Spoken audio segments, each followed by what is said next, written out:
Tem um delayzinho de uns segundos.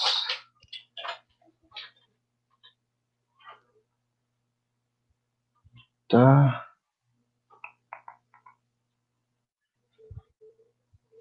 Agora eu vou.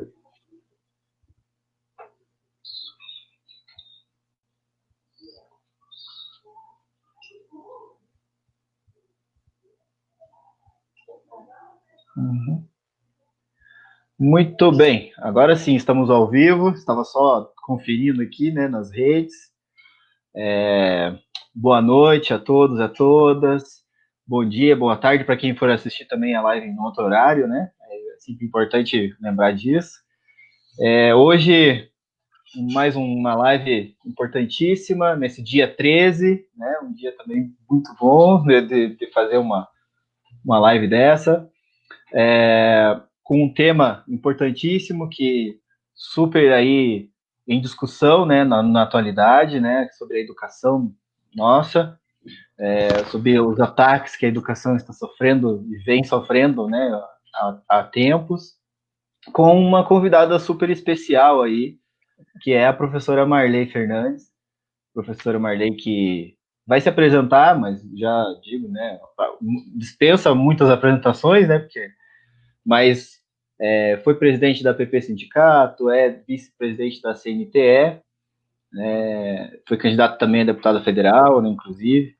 Então aí tem uma boa bagagem, um vasto currículo que a gente vai poder bater um papo aqui bem bacana. E como sempre, né, a live é aberta aí a comentários, perguntas, caso as pessoas tenham, né, também alguma coisa para comentar ou perguntar, está aberto, né, e peço já de antemão que curtam, que compartilhem, para que esse conteúdo aí chegue em mais pessoas. Para começar, né, vamos fazer uma apresentação breve aqui, né, de quem somos nós, porque às vezes as pessoas não conhecem, né, um ou outro, então é importante. Então eu sou o Anderson, sou o professor Anderson, eu sou historiador também, escritor, servidor público municipal aqui em Pinhais, moro aqui em Pinhais há 30 anos, né, mas também tenho 30 anos de idade, né? Então, e tenho aí feito sou pré-candidato a vereador aqui pelo Partido dos Trabalhadores e tenho feito vários bate-papos aí com bastante relevância, vários temas importantes para a nossa sociedade, para a nossa cidade de Pinhais, né?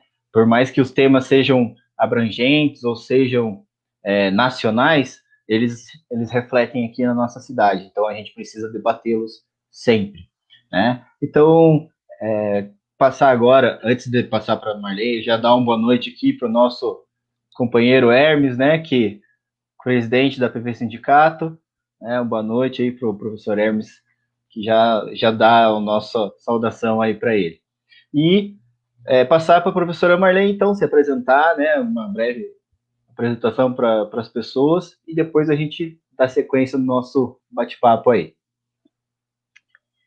Olá, Anderson. Olá a todos e todas que estão aí participando da live ou que for olhar a live em outro momento, né? Eu agradeço muito o convite.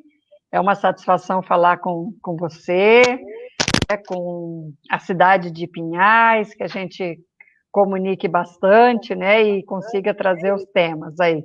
Eu vou denunciar o Hermes Leão, porque ele disse que eu estou invadindo a base dele aí, né, porque ele mora em Pinhais, mas é muito legal isso, né, já dá um oi para a Daniele, que está entrando, ao Alci, né, que já estão dando um oi ali. Então, eu sou professora desde os 18 anos de idade, já tenho mais um pouquinho de caminhada, viu, Anderson? E sou professora da rede pública, sou professora de língua portuguesa e pedagoga da rede estadual de ensino, já há mais de 25 anos, completei de magistério.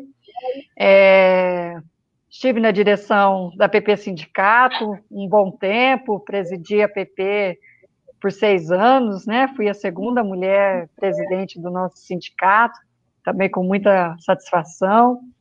Hoje estou cumprindo uma tarefa bastante importante também, né, que é a vice-presidência da CNTE. Para quem não conhece, o que é CNTE, né, é a Confederação Nacional dos Trabalhadores e das Trabalhadoras da Educação Pública do nosso país. Então, a gente tem uma direção bastante grande, com aproximadamente 36 pessoas, uma direção de pessoas do país todo, e que representam mais de 4,5 milhões de trabalhadores e trabalhadoras do país. Sou filiada ao Partido dos Trabalhadores e das Trabalhadoras desde 1989, fiz muitas campanhas já, acho muito importante essa disposição de nós, trabalhadores, e nós da educação, disputarmos esses espaços, né, para a gente defender aquilo que a gente acredita, né? Então, quero parabenizar essa sua disposição na pré-candidatura, tá? E dizer que eu também sou uma militante feminista da Marcha Mundial das Mulheres, né? E ajudo a coordenar o Fórum das Entidades Sindicais, que congrega 22 sindicatos aqui do estado do Paraná. Então, tem bastante luta aí nesse meio todo, tá? Daí a gente vai falando sobre isso. Legal, com certeza. Eu que agradeço, né, novamente, você ter aceitado esse convite, né, participar desse nosso bate-papo aí. Vamos aqui só para a gente dar uma dinamizada aqui no nosso... Aí, legal. O nosso Hermes aqui já falando a invasão de territórios até a vitória. Legal. Então... Bom. Podemos fazer também uma com o Hermes, né? Lá mais para frente. O Hermes está super convidado. Já convidei ele. Vamos combinar aí, Hermes.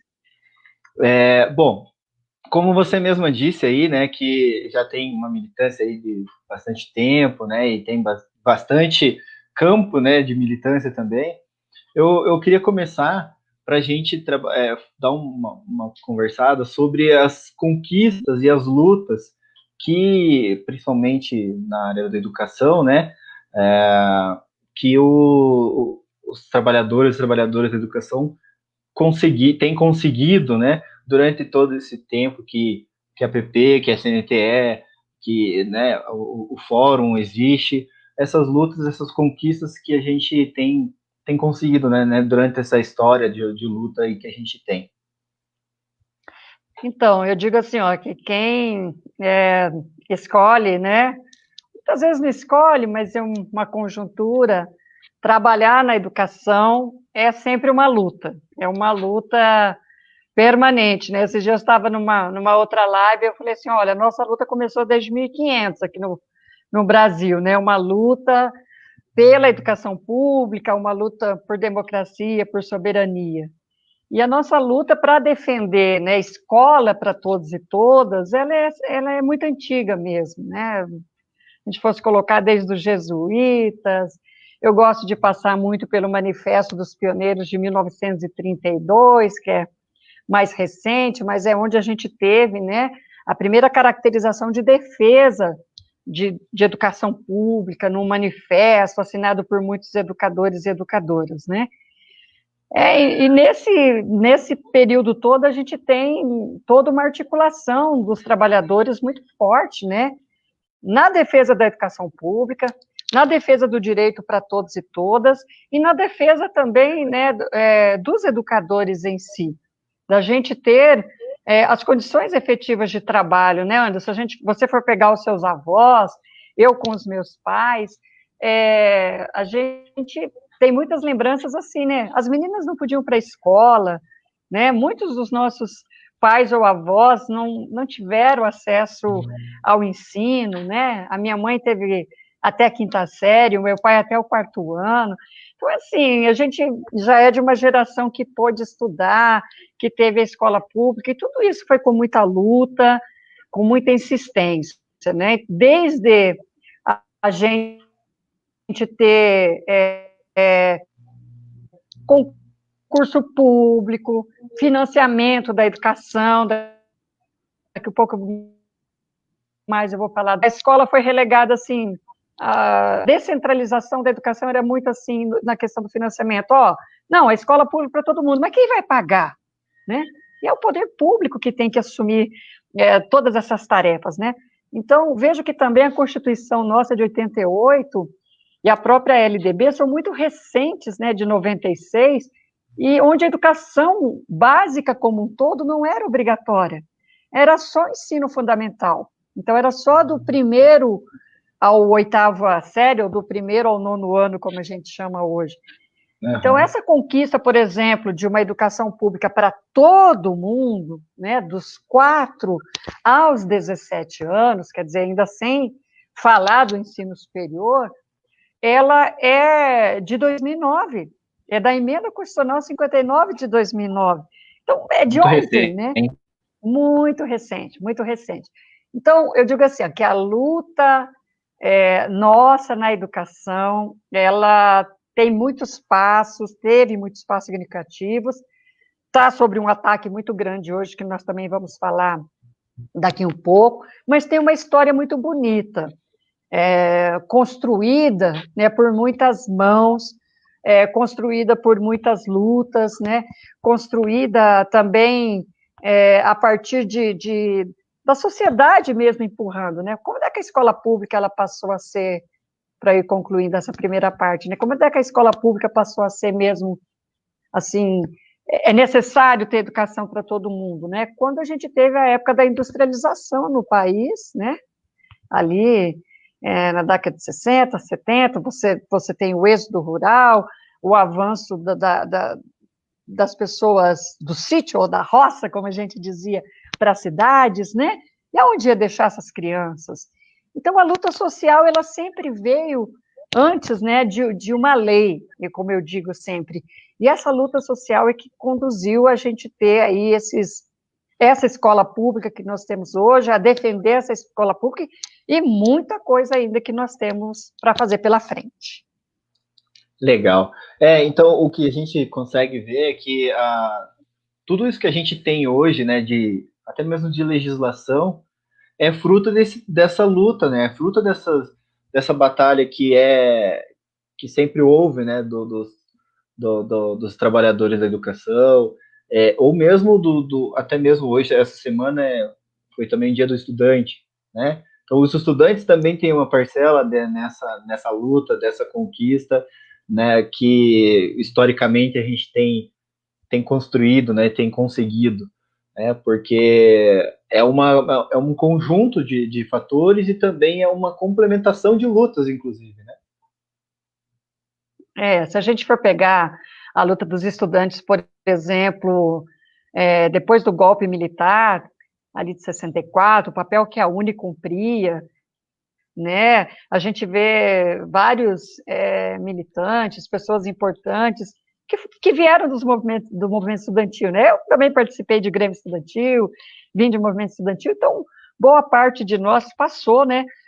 Também por esse processo. E vamos falar de uma coisa muito recente aqui na história do Paraná e do Brasil, que foram os ocupas, né? As ocupações que os Sim. estudantes fizeram em 2016. Nossa, foi um movimento muito bonito, muito importante, né? Eles protagonizaram assim uma defesa também da escola pública e da educação pública. Então, estudantes sempre junto com a gente. Aproveitar e lembrar que eu fiz uma live também sobre isso, sobre o movimento estudantil. Fiz uma live com a minha irmã, que é a Mariana, que a gente fez falando sobre a nossa experiência com o movimento estudantil, né? Eu na escola aqui do bairro, eu fui o primeiro, o Grêmio, fui participante do primeiro Grêmio estudantil da escola, né? E a minha irmã foi uma das lideranças desse movimento das ocupações aqui nessa escola também. Então a gente tem essa história aí também com o movimento estudantil. Inclusive, Marley, aqui em Pinhais, né, não sei se como é que foi exatamente em todo o Paraná, mas pelo segundo o que eu sei, aqui foram as duas últimas escolas a desocupar no Paraná inteiro, foram aqui em Pinhais, as duas aqui em Pinhais, foram duas escolas, né? Então a gente tem essa história aí bem bacana. Só antes aqui da gente continuar, tem o Hermes aqui falando, né, que não, olha aqui, de ocupar e resistir, né? Melhor dizendo.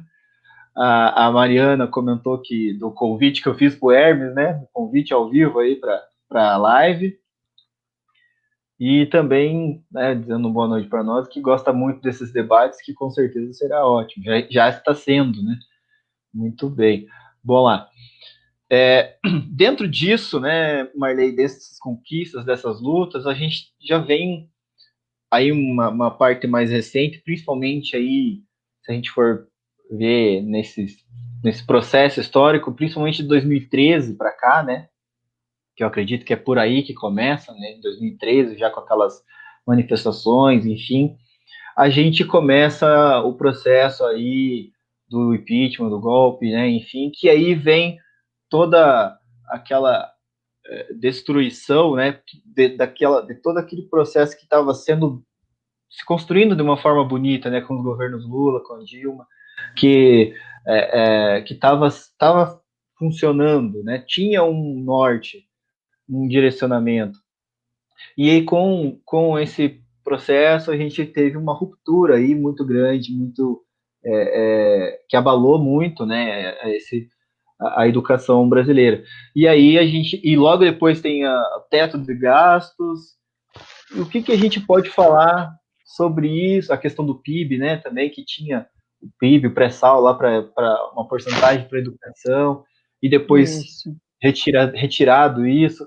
O que a gente pode falar desses impactos que a educação sofreu com esse processo todo aí? Então, ontem a gente teve uma plenária do Fórum Popular de Educação do Paraná, né, que é um fórum de vários movimentos da sociedade civil como um todo, né, e o professor Dourado estava conversando conosco ontem, da Universidade de Goiás. Ele diz assim, a escola pública, ela sempre sofre ataques, né, porque o recurso para a educação pública, ele é sempre uma disputa, né, a iniciativa privada sempre fica disputando o dinheiro, né, que deveria ser todo alocado para a escola pública. Então, a gente sempre viveu essa tensão no país, né, dessa disputa entre o público e o privado, ou seja, entre grandes empresas que querem os recursos públicos, né, para venda de produtos, para a escola privada, enfim, uma série de coisas. Então, toda a nossa história, né, se a gente for olhar que a gente teve o capítulo da educação na Constituição de 88, né, e aí, assim, os ônibus que já saíam do Paraná, iam para Brasília, era de ônibus na dureza, para a gente construir esse capítulo da educação. Depois, na LDB, a gente também teve um posicionamento bastante forte, não foi a LDB dos nossos sonhos, mas foi muito importante. Depois a gente passou um ataque, um momento ali, já na era do FHC, muito duro, né, dos ataques à educação brasileira, a redução de recursos foi muito grande, né. Eu me lembro que quando nós terminamos o governo Fernando Henrique Cardoso, nós estávamos com praticamente 3,8% do PIB, né, que é a riqueza do nosso país, somente isso era investido em educação. Então, a gente estava assim, que na época do Paraná era a época do Lerner, né, só para a gente fazer a Sim. relação. Então, a gente tinha recurso para nada para a educação. E nós tivemos um período de avanço, né, nos governos Lula e Dilma. Foram períodos de avanços importantes para a educação pública no nosso país. Nós tivemos, né, a expansão da educação, quando até 2014, né, ali já na segunda vitória da presidente Dilma, nós chegamos mais ou menos a 5,8% do PIB. Ou seja, a gente deu um salto bastante grande no investimento da educação, né? Nós tivemos um investimento no piso salarial dos professores. Anderson, a gente tinha a rede de ensino que ganhava menos metade de um salário mínimo o professor ganhava, né? Eu brinco, Anderson, que nós demoramos só 200 anos para construir um piso. Para ter uma lei, só 200 anos, tá? Para ter uma lei de piso para os professores no nosso país. Ainda não atingimos os funcionários de escola né? Então, foram lutas muito significativas, e foi nesse momento de proposta de avanço. Nós fizemos muitas conferências de educação, por exemplo, para a gente discutir coletivamente quais são as políticas educacionais que nós queríamos implementar no Brasil. Então, a gente fez conferência da educação básica, da educação profissional, da educação de jovens e adultos, nós fizemos a conferência da educação especial, né?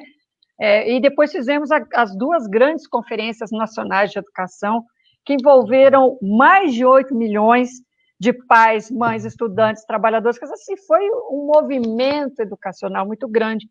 E construímos daí a principal lei educacional, que foi o Plano Nacional de Educação em 2014. Né? Olha, que eu vou dizer uma coisa aqui, né? Ainda não era o plano dos nossos sonhos, mas foi um plano possível. A disputa dos 10% para o PIB, a valorização dos profissionais de educação, a construção, a possibilidade de construção de mais creches, né? Alguns internautas podem estar pensando, quando olhar essa live, o que isso tem a ver com Pinhais? O que, né? Essa história toda tem a ver com Pinhais. Pensa numa creche aí em Pinhais, né? Nós tivemos aí o programa do governo federal da construção de creches, já vinha o dinheiro, né? Já vinha a planta de toda a escola, como é que tinha que ser, né? Os prefeitos, eles tinham que colocar os profissionais, que é a contrapartida. E o quanto isso avançou, né? A educação infantil, que é a responsabilidade dos municípios, no nosso país, isso foi muito importante, né? O programa Mais Sorriso, o programa de óculos, né? Que a gente acha coisas que não têm nada a ver, mas todas essas políticas... Mais educação, né? O Parfor, eu já atuei no Mais Educação. Olha só, né? Você foi professor PSS, atuou, né? Aí nesses programas muito importantes que atingiram os municípios e os estados, atingiu todas as escolas públicas, sem falar, né, Anderson, no ensino superior. Quantos que da sua idade ou mais jovens puderam, não conseguindo entrar numa universidade privada, mas conseguiram entrar numa universidade pública, conseguiram ir para uma universidade privada com financiamento. Isso foi muito importante também, sabe? Atingiu muita gente, né? Sem falar do Enem. Eu falo assim que o Enem ele é um sonho de igualdade. E eu vou dizer para você, pensa que uma criança que está aí, um jovem que está aí no ensino médio em Pinhais, se ele pensasse assim, poxa, eu quero fazer uma faculdade pública, né? Uma universidade. Antes de ter o Enem, ele tinha que ter a condição financeira de ir ou para Maringá, ou para Londrina, ou para São Paulo, ou para o Recife, ou para o Rio Grande do Sul. Como é que ele ia? Ele não tinha condições de pagar essas viagens todas e fazer um vestibular em cada lugar, não é mesmo? Quando o Enem vem, o Enem ele vai dar esse sentido de igualdade, né? E ele propicia aos nossos jovens, aos nossos estudantes, essa condição de fazer ali o Enem e depois se inscrever e poder concorrer nas universidades no nosso país. Claro que a gente quer universidade para todo mundo. Sem falar das ações afirmativas, né, de cotas, enfim, o ProUni. Isso, né? As cotas também, as cotas sociais, que também foram muito importantes, né? Então, assim, a gente pôde vivenciar um momento, né, de muita efervescência da educação pública, de muito debate, de ascensos e de lutas também. Não penso que foi uma maravilha, claro, né? A gente sempre teve que lutar. Aí vem o período de golpe, né? Um período também muito, muito difícil para nós todos, porque aí começa o descenso, né? Aí a gente teve que ir reorganizando os nossos espaços, porque o primeiro ataque do governo Temer, né? Assim que tivemos o golpe sobre a presidente Dilma, das pedaladas fiscais que nunca existiram, né? Mas aí o que acontece? A primeira proposição deles foi sobre educação. Foi a medida provisória sobre o ensino médio. Por quê? Porque era interessante para o setor privado disputar o tal chamado do novo ensino médio, que de novo não tem nada, mas que é mais um modelo de exclusão, que a gente pode falar também depois em outro momento. Então, aí a gente teve muito embate, né? Começou um descenso do financiamento da educação, começaram os cortes nas universidades, os cortes na educação pública, a falta de concurso público, né? A falta de gestão democrática, né? Assim, a gente tinha condições de participar e passou a não ter tanta condição de participar. Então, aí a gente começa a ter esse período difícil que nós estamos vivendo agora, porque é eleito um governo genocida, né? 104 mil mortes no país não é qualquer coisa. Eu vou concluindo aqui para passar para você um pouco essa etapa, mas, assim, a gente não tem Ministério da Educação. O que nós tivemos desde o início do governo Bolsonaro, infelizmente, foram pessoas indicadas que só atacaram a educação. Pessoas que criaram mais problemas. Né? Vamos pegar o último Weintraub, que odiava a gente, que não gostava de nós, sim, educadores, que não gostava das nossas crianças, né? Aí não tem sustentabilidade de um projeto educacional importante. Olha o Fundeb aí, né? O Fundeb foi aprovado na Câmara, vai para o Senado, agora dia 20. Mas, Anderson, nós ficamos 18 meses sem ouvir jamais do governo federal uma palavra sobre o Fundeb. Uma palavra sobre o financiamento. Na última hora quiseram apresentar, né, alguma proposta. Na última hora ainda queriam acabar com tudo, né? Então, veja bem que são períodos difíceis, por isso que a política é importante, né, Anderson? Exatamente. Aqui também dá mais um boa noite aqui pro professor Marcos Gilmar, que é meu primo lá de Santo Antônio da Platina. Opa! Professor de Educação Física, ele. Aqui meu amigo Jorge, professor de Biologia. Aí, Jorge. O Marco Aurélio aqui também. Esse mora aqui perto de casa. Parabéns, antes, mais uma boa live. Boa noite. A Mariana comentando aqui do Enem, do ProUni, do FIES, né, que a gente estava falando agora, né, que são possibilidades, né, para alcançar uma carreira sonhada, né, possibilidades na universidade. Eu ainda acrescento os institutos federais, né, por exemplo, também foi o Pronatec, e que a gente teve bastante gente que fez Pronatec em Pinhais. Temos um campo do IF aqui em Pinhais, né, do Instituto Federal. Então, isso prova mais ainda que nossa conversa tem tudo a ver com Pinhais, inclusive, né? Que toda essa discussão tem muito a ver. Também, olha, jovem, né? A política dos institutos federais, ela foi justamente dizer assim, nós vamos construir institutos federais, então, assim, o ensino técnico, tecnológico, nas cidades de periferia, nas cidades próximas dos grandes centros, e não nos grandes centros, né? Então, olha como as cidades do interior, no país inteiro, ganharam, né, essa maravilha que são os institutos federais. Com certeza, e além de ser também um foco de pesquisa, né, de tecnologia, enfim, que tem, né, é uma característica, né, também dessa política, né, e dentro disso, né, então a gente tem, com toda essa explanação aí que você deu, brilhante, né, sobre além da questão das conquistas, né, que a gente teve, ao mesmo tempo, a gente tem essas resistências, esses ataques sofridos. E aí vem até hoje, né? Continuamos sofrendo.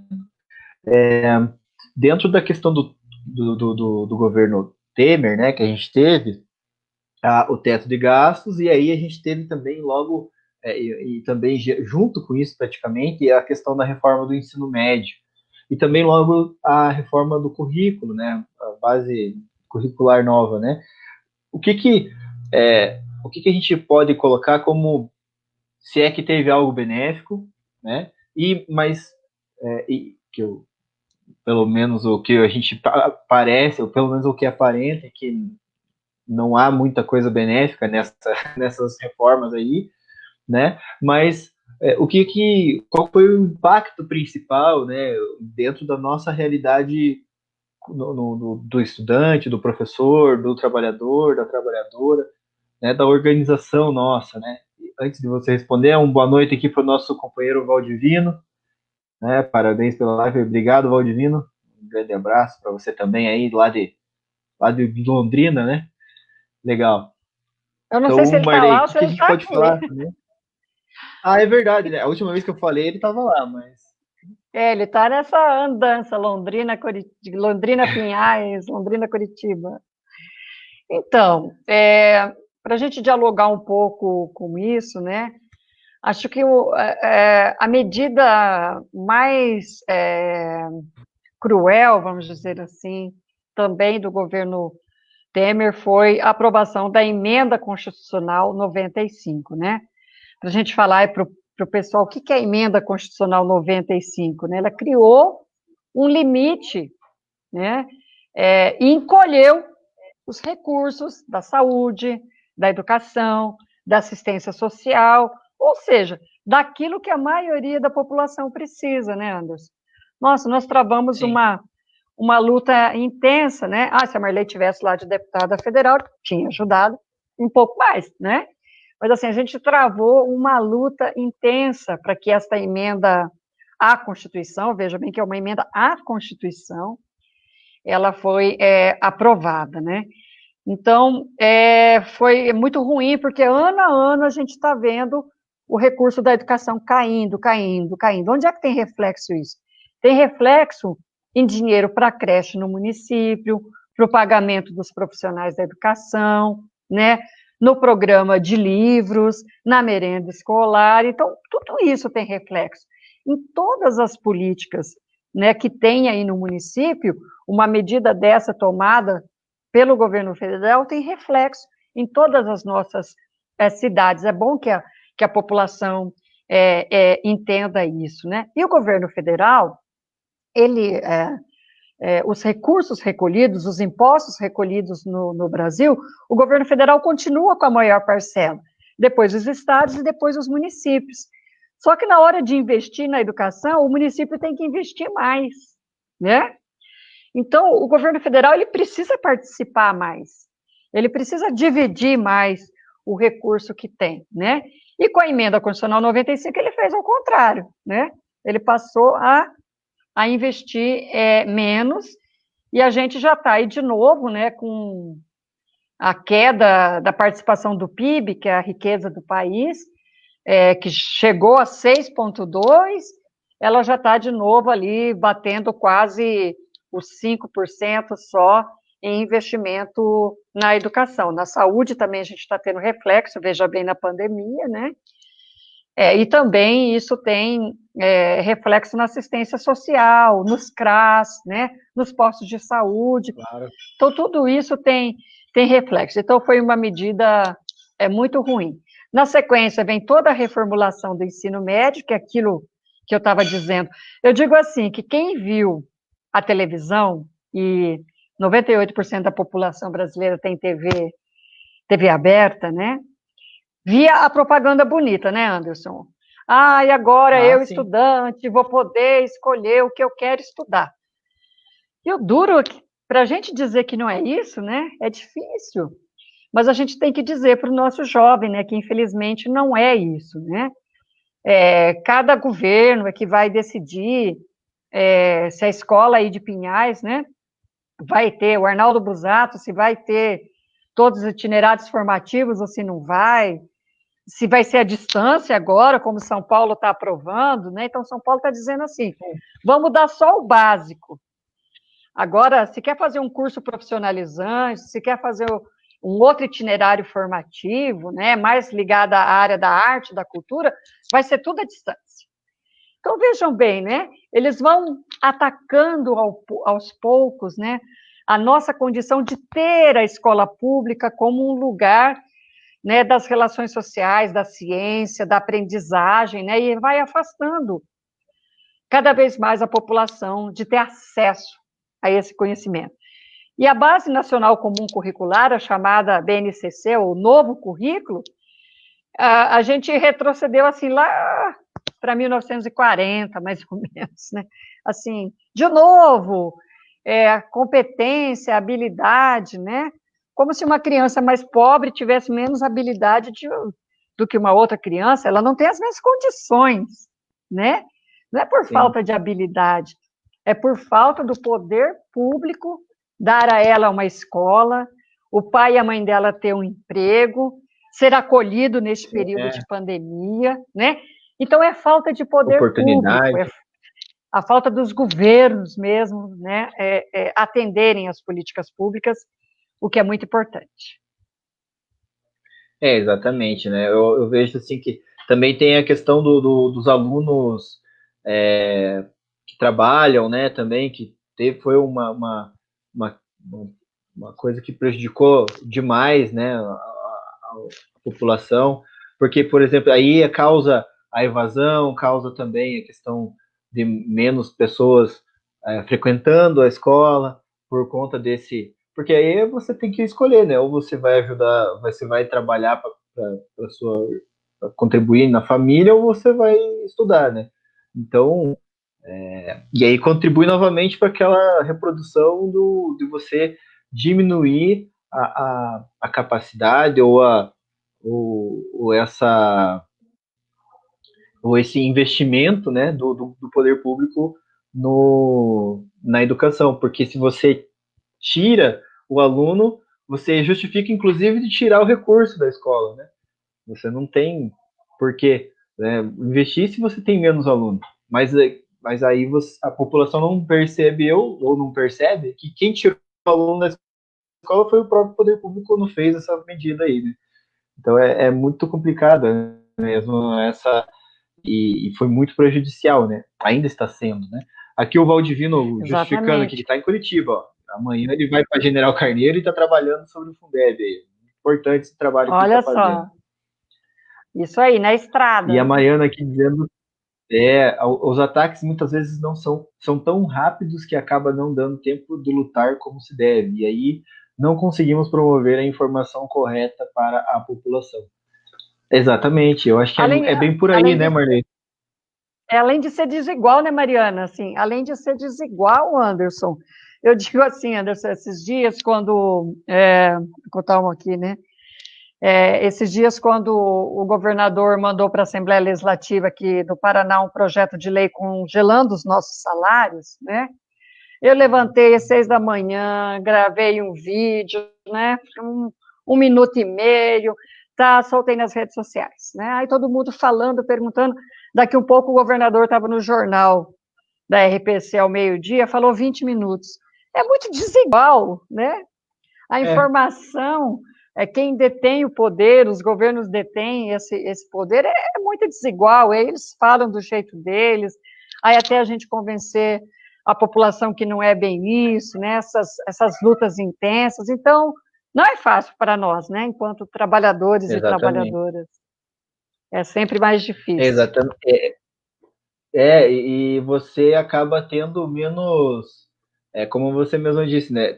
Não é o mesmo tempo, não é o mesmo recurso, não é o mesmo alcance, e aí você tem resultado, obviamente, diferente, né? Porque você vai convencer menos pessoas, você vai atingir menos pessoas também, né?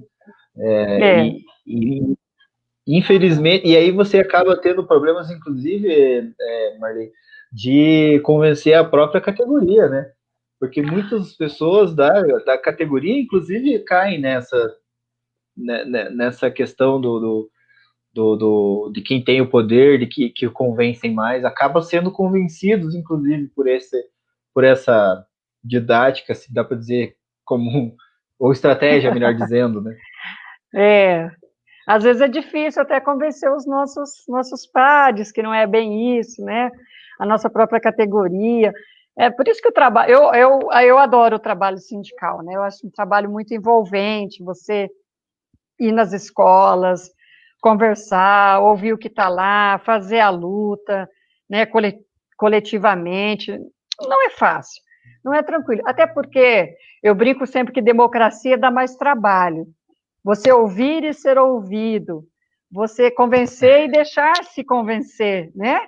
É mais fácil alguém mandar e pronto. Não, a democracia, ela é mais difícil de construir, mas ela é mais gostosa, ela é mais ampla, ela, de fato, ela agrega mais pessoas, que é isso que a gente sonha, né?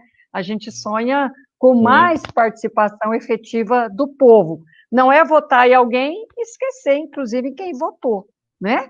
Então, se o Anderson for eleito, Exatamente. eu vou dizer aqui já para ele e para todo mundo, né, que a gente tem que cobrar, né, a atuação dele ali na Câmara de Vereadores. Isso é importante, isso é da nossa sociedade, né? E acho que esses Com certeza. movimentos a gente tem que ir aprendendo aí, como um todo. É verdade. É tanta dificuldade na democracia que é por isso que ela se faz tão importante, né? É justamente por isso, né? Que ela, de toda essa. Que ela demanda tanta força, tanta vontade, tanto trabalho, né? Que a gente tem que dar mais importância ainda para ela, né? Para a democracia. Isso aí. Bom, e trazendo agora uma discussão que sempre teve também, mas que está cada vez mais. A pandemia, né, fez essa discussão aflorar, é a questão do EAD, né, do falado aí, né, da educação à distância ou educação remota, enfim, né, cada um fala de uma forma diferente, mas a gente sabe que ela depende de vários requisitos e também tem uma série de fatores para que de fato aconteça de uma forma com qualidade e a gente também está percebendo que não está tendo uma boa qualidade em todos os espaços da mesma forma, né? O que a gente pode falar aí dessa questão dessa forma de educação, né, à distância ou remota, enfim, como é que está sendo essa discussão ou esse atuação, né? Execução.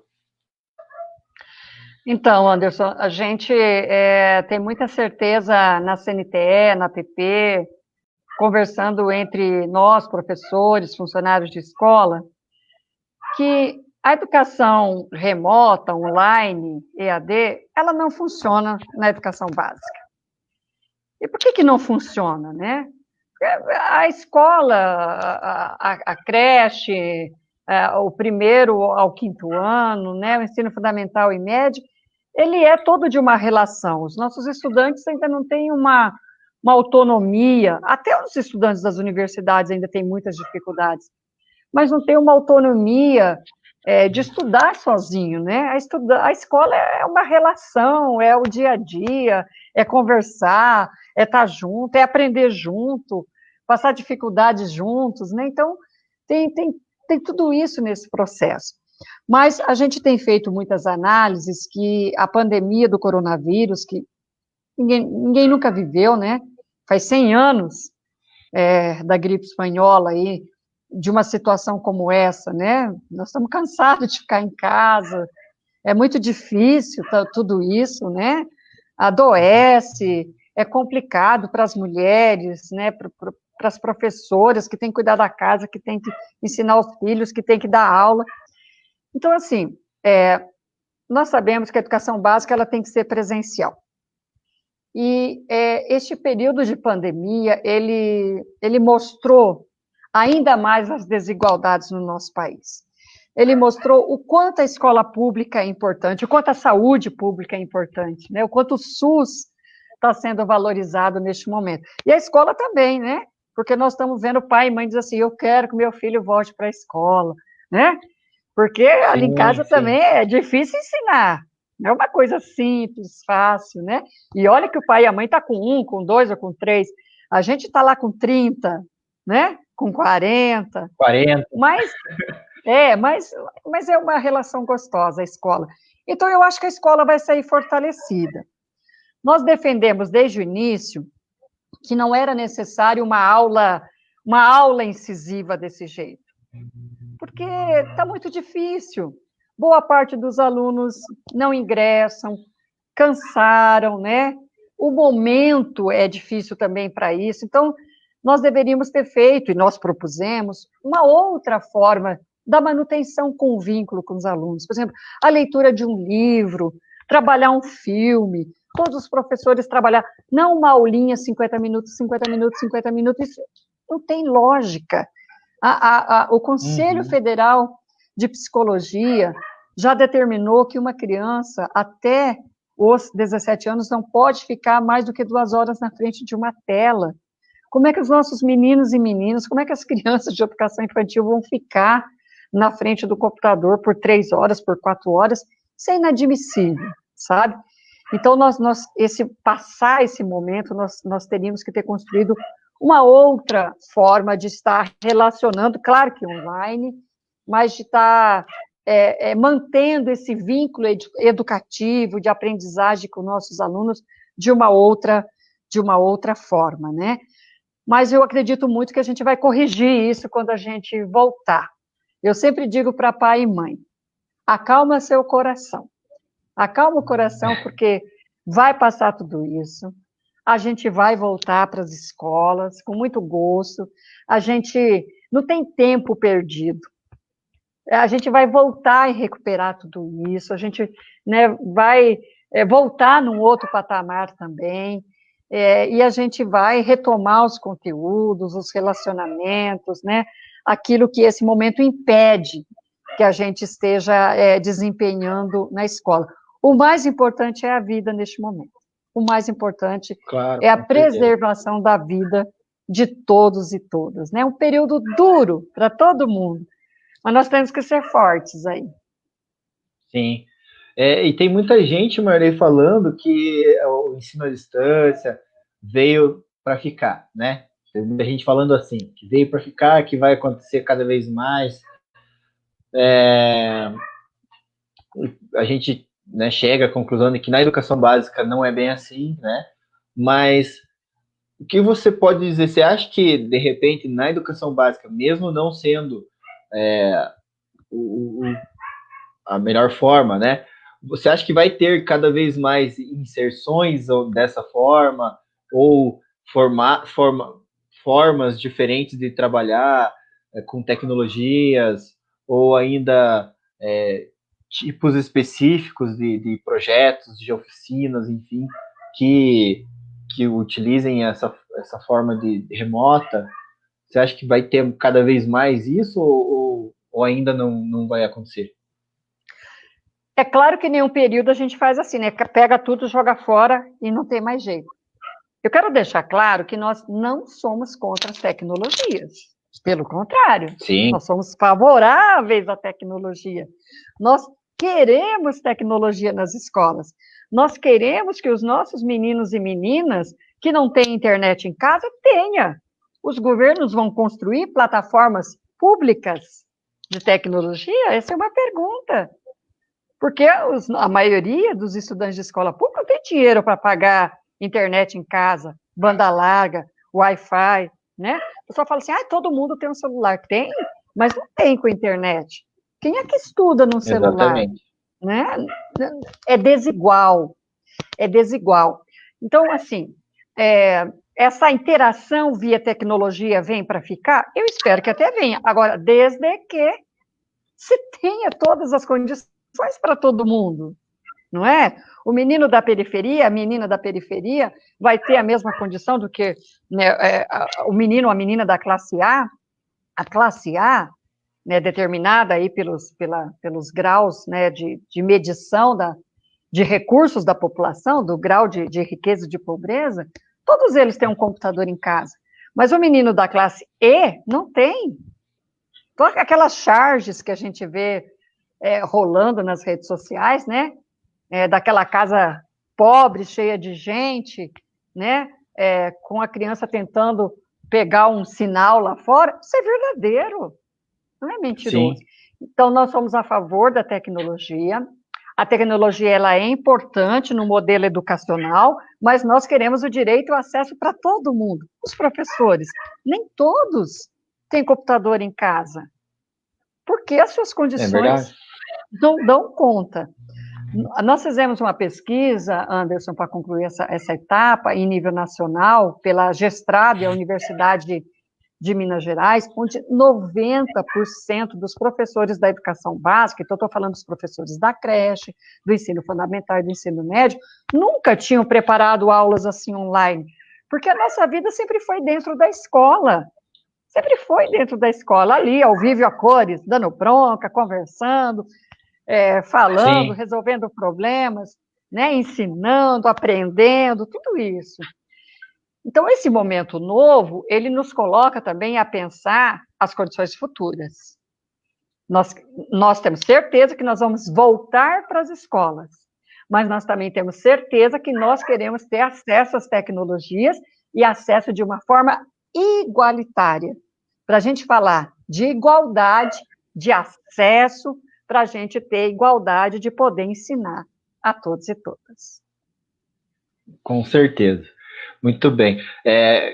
Excelente essa colocação. Inclusive no nosso plano de governo que a gente está trabalhando, não está, claro, não está finalizado, né? Ainda temos ainda muita discussão para fazer, mas o nosso plano de governo já está prevendo, inclusive, a gente está trabalhando numa proposta para trazer mais acesso à internet para a população, com Wi-Fi, com rede com mais capacidade, enfim, para que as pessoas possam ter mais acesso e mais em condições mais iguais, né? Justamente trabalhando nessa ótica mesmo que a gente está falando aqui, né?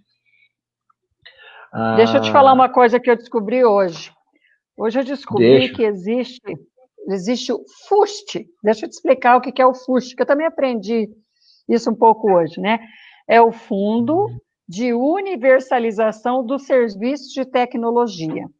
Esse fundo hoje tem 31 bilhões neste fundo.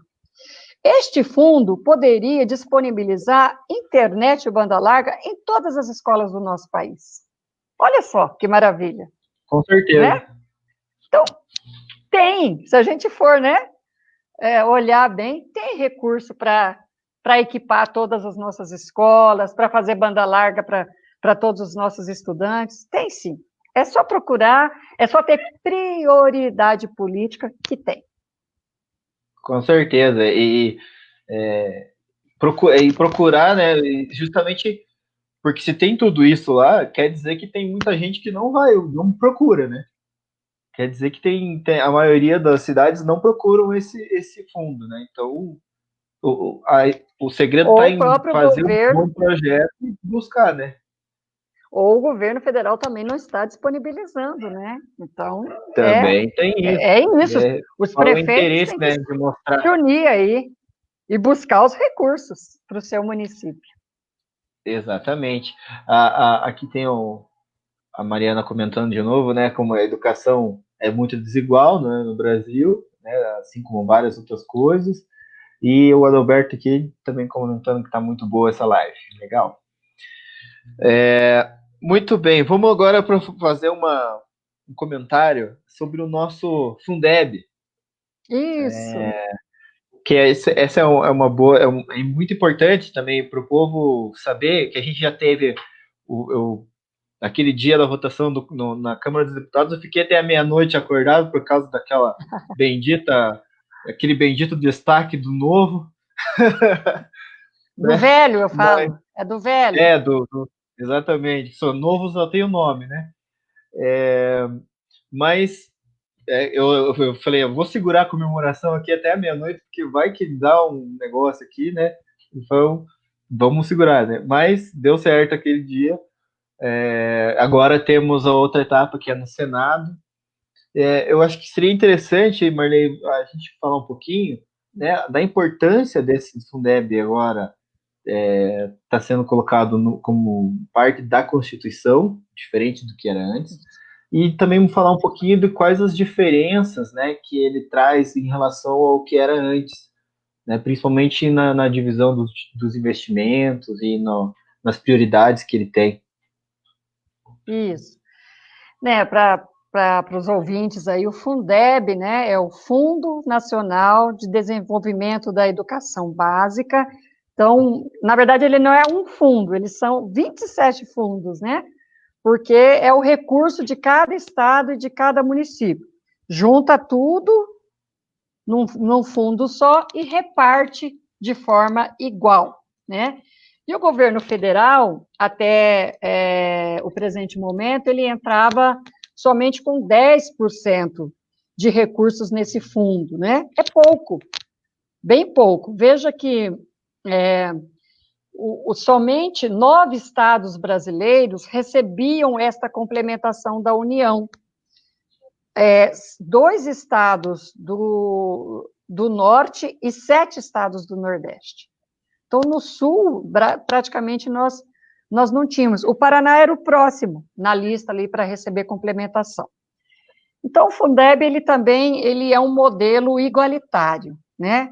O valor de um aluno aqui em Curitiba é o mesmo valor de um aluno aí em Pinhais, é o mesmo valor de recurso de um aluno ali em São Paulo, assim, dentro deste valor menor. Claro que os municípios com mais recursos, eles acabam investindo mais também, né? Também tem isso, porque tem os recursos próprios dos municípios que podem ser investidos. Qual sempre foi o nosso debate? Primeiro, o Fundeb, ele vence agora no dia 31 de dezembro. Faz 5 anos que a gente está tentando discutir, né, e aprovar esse Fundeb e colocar ele definitivamente na Constituição. E tivemos essa primeira vitória esse mês, aí, né, no final do mês passado, foi a maior mobilização virtual da história do Brasil para um projeto de lei. Olha só que satisfação, né? Que importante para nós, porque o Brasil todo, sim, né, os deputados não aguentavam mais receber mensagem, não manda mais mensagem. Manda, vamos mandar mais mensagens, sim, né? Para votar esse Fundeb. Para quê? Para ter mais dinheiro para as escolas públicas, mais recursos para creche, né? Para abrir mais escolas, para ter mais financiamento para a educação, para tudo isso. Então, o governo federal, o novo Fundeb, primeiro, ele vai estar na Constituição para o resto da vida agora. Então, a gente não vai ficar precisando, a cada 10 anos, ter que votar o Fundeb ou ficar correndo atrás. Até porque o governo Bolsonaro não queria aprovar. Até porque o governo Bolsonaro tem uma proposta de emenda à Constituição no Congresso Nacional para acabar com os fundos no Brasil, né? Então, aprovar o Fundeb no Congresso de uma forma assim tão hegemônica, né? Até os partidos que não gostam muito não tiveram coragem de dizer assim, não, eu tenho que votar na educação, né? Porque a educação é muito no discurso, na hora do vamos ver mesmo, é complicado. Então, a gente está saindo de 10% de complementação do governo federal para 23%. Então, são 13% a mais. Bom número também, 13% a mais de recursos, né? A gente queria, Anderson, chegar a 50%, que o governo federal tivesse condições de chegar a 50%. Mas de onde sai esse dinheiro? Da onde sai esse dinheiro? Esse dinheiro sai de taxar as grandes fortunas, esse dinheiro sai do Fundo Social do Pré-Sal, que foi retirado, a lei retirou o Fundo Social do Pré-Sal, né? Que o Brasil tem uma riqueza imensa, que é o petróleo, né?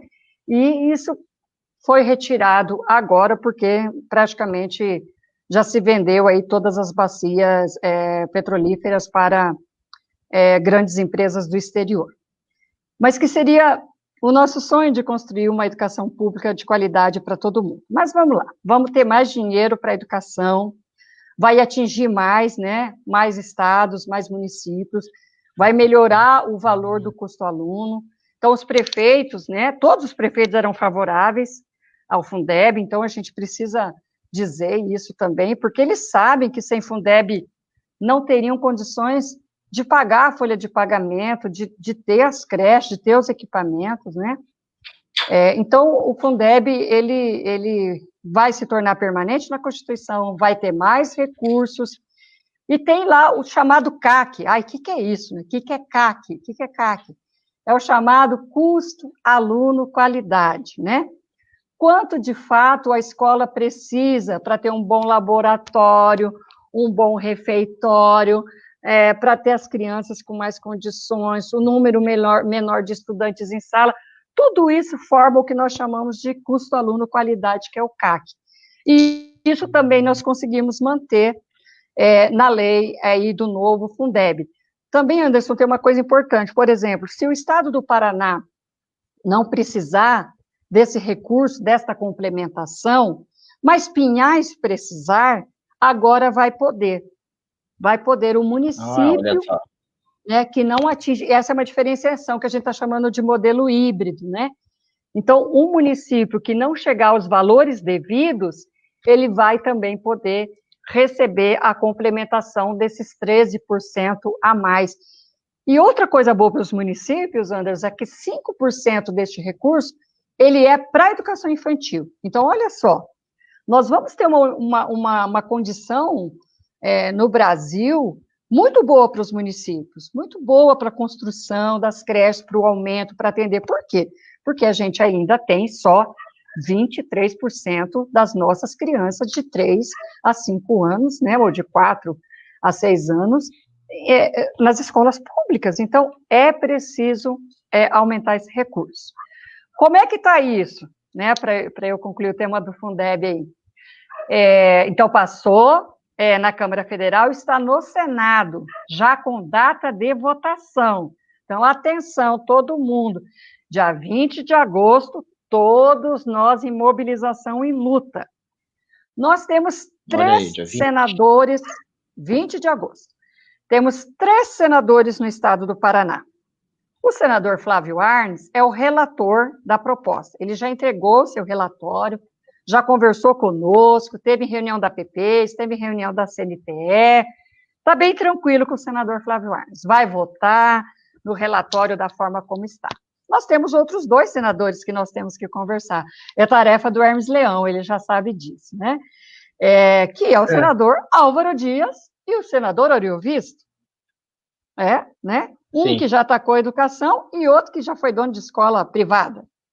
Enfim, vamos ver qual é a posição deles. Atenção, senadores, nós estamos cobrando a sua posição para aprovar este Fundeb para a escola pública, recurso público para a escola pública. Então, toda a nossa atenção nesta reta final aí para aprovar. E outra coisa, Anderson, se aprovar no Senado e não tiver modificação, não vai para o Bolsonaro sancionar.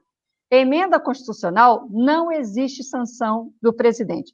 Emenda constitucional aprovou, está aprovada. Então, nós vamos vencer essa boa etapa aqui de luta pelos recursos para a educação. Por isso aí que é tão importante, né, ter aprovado essa proposta, né, que saiu do próprio Congresso, né, porque você tem você tira essa possibilidade de qualquer percalço aí, né, de caso vá para a sanção do presidente, né, como aconteceu com vários outros projetos, né, ultimamente. Então, aliás, quero aqui abrir um parênteses aqui. Eu até sei. Que os historiadores. Exatamente. Que ontem foi votado, né, numa sessão do Congresso, que até que enfim foi marcada, né, e feita, Exato. Que estavam protelando essa sessão para votar os vetos, né, há um tempo, e ontem foi aprovado, aliás, foi derrubado, né, o veto número 10, que versava exatamente sobre a regulamentação da profissão de historiador. Então, agora, finalmente, podemos comemorar, né, que se o Bolsonaro tem medo, nós vamos mostrar o porquê que ele pode ter medo da história, né? A gente agora pode falar, né, que temos uma vitória aí, mais uma, né? Aí o Hermes aí Isso. falando que a tarefa foi dada agora, né? De falar com os nossos senadores aí, né, do Paraná. E que Ele vai realmente é cumprir. uma tarefa importante que com certeza ele vai cumprir muito bem.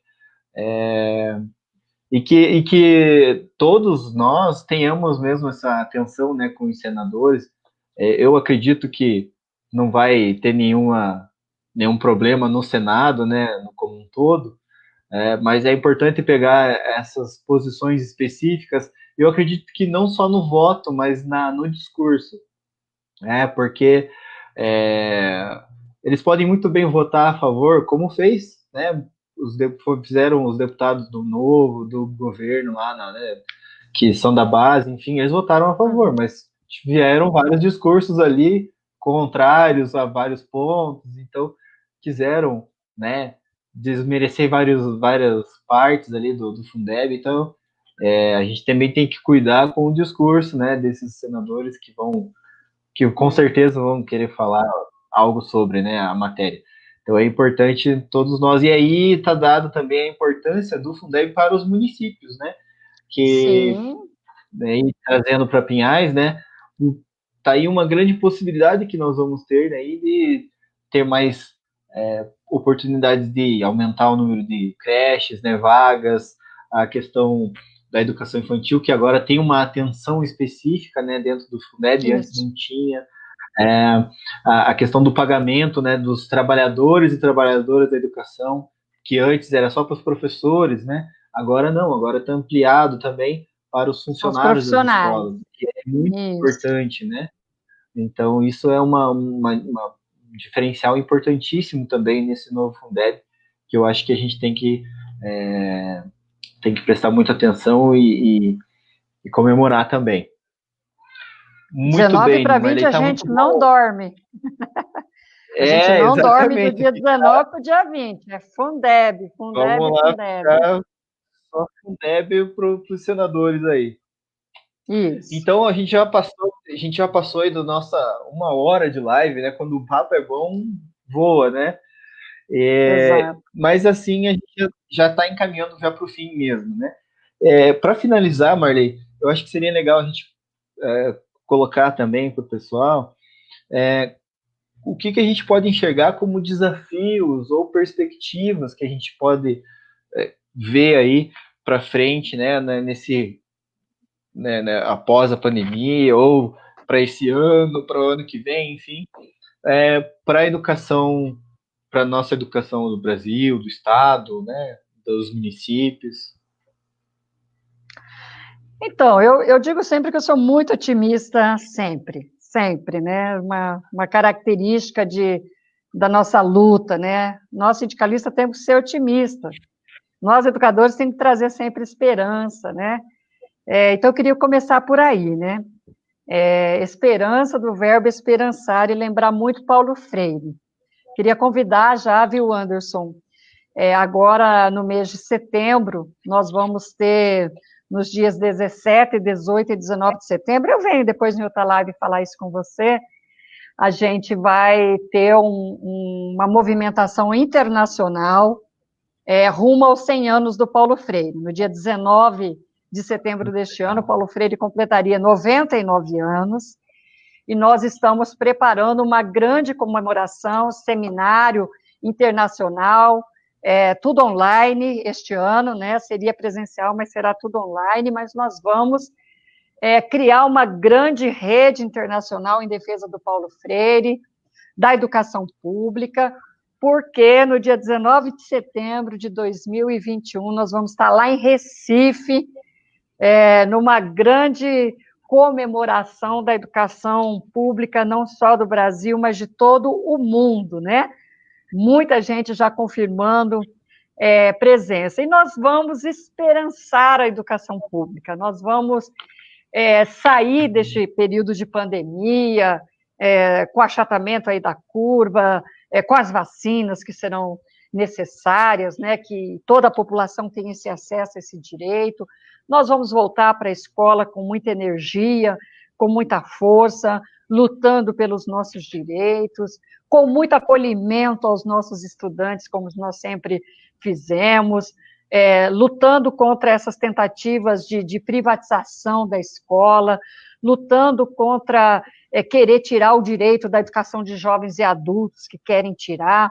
Então, tem muita luta pela frente, mas nós temos muita força, muita energia, e eu vou repetir, eu acho que a educação pública ela sai muito fortalecida, porque e nós queremos cada pai e cada mãe na escola também, lá com a gente, né? Claro.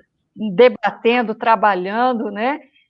E entendendo o quanto é importante para uma menina, para um menino, para o jovem, para o adulto, ter a educação, aprender, ensinar para a gente, porque a gente também aprende muito na escola, né? Mas tudo isso é muito importante para a sociedade brasileira, para o futuro de todos e todas. Então, eu acho que a gente vai voltar mais fortalecido e que a escola pública vai voltar mais fortalecida e que a gente vai lutar muito, muito, muito, muito para todo mundo estar na escola e todo mundo ter o direito de estudar. Eu tenho muita esperança nisso e a gente vai estar muito forte nisso tudo. Que bom, que maravilha.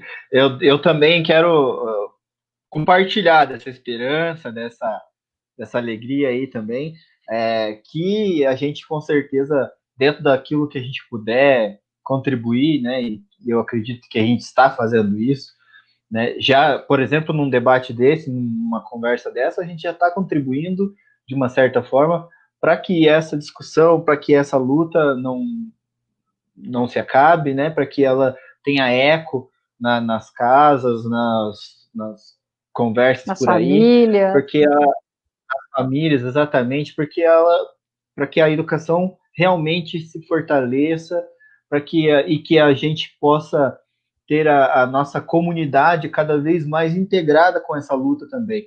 Porque se a gente tiver a comunidade integrada com a luta da educação, a comunidade cresce e a educação cresce, né, juntos. Então, isso que é Com o mais certeza. importante que a gente precisa ter em mente, né? Aqui o professor Hermes de novo ali. Parabéns, professor Hermes, ótima comunicação. Boa para a campanha até vitória. Isso aí. Muito Isso mesmo. obrigado, professor Hermes, e obrigado pelo apoio aí de sempre. Marley, então a gente eu quero agradecer novamente, né, você pela disponibilidade, por aceitar o convite, né, pelo nosso bate-papo aí, que foi muito bom, com certeza. Agradecer a todo mundo que participou, que compartilhou, curtiu, comentou a nossa live aí. E se você tem algum recado aí para finalizar, alguma propaganda, sei lá, né, algum comentário, alguma consideração final aí para gente? Eu acho que eu quero agradecer também essa participação aqui, né?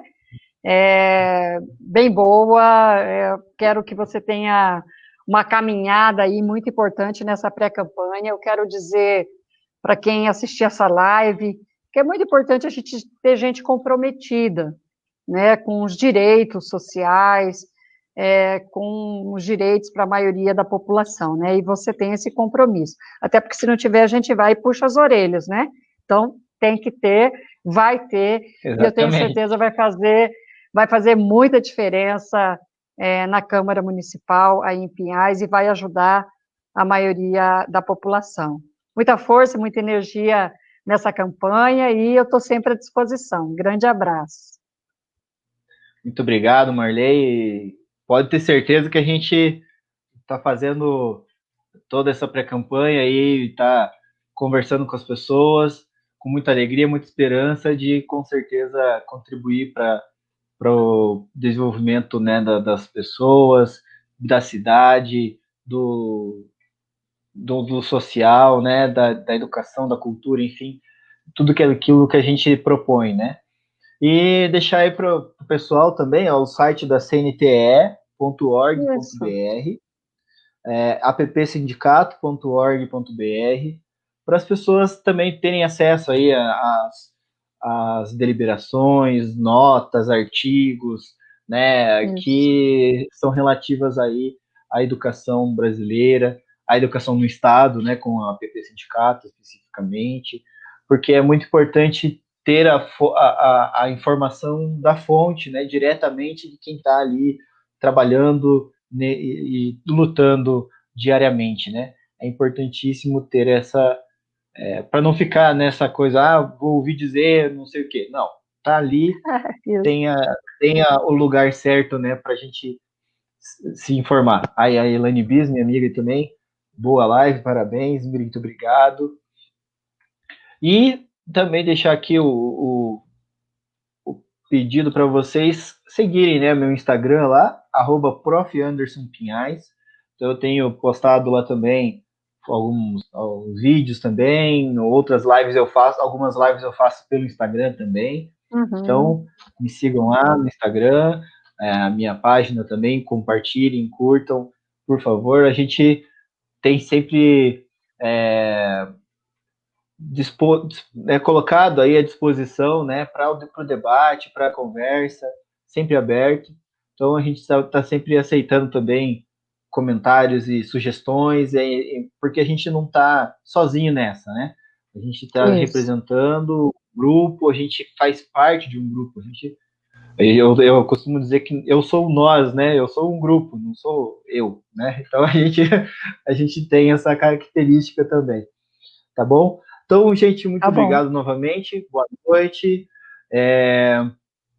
e até uma próxima live, e tchau!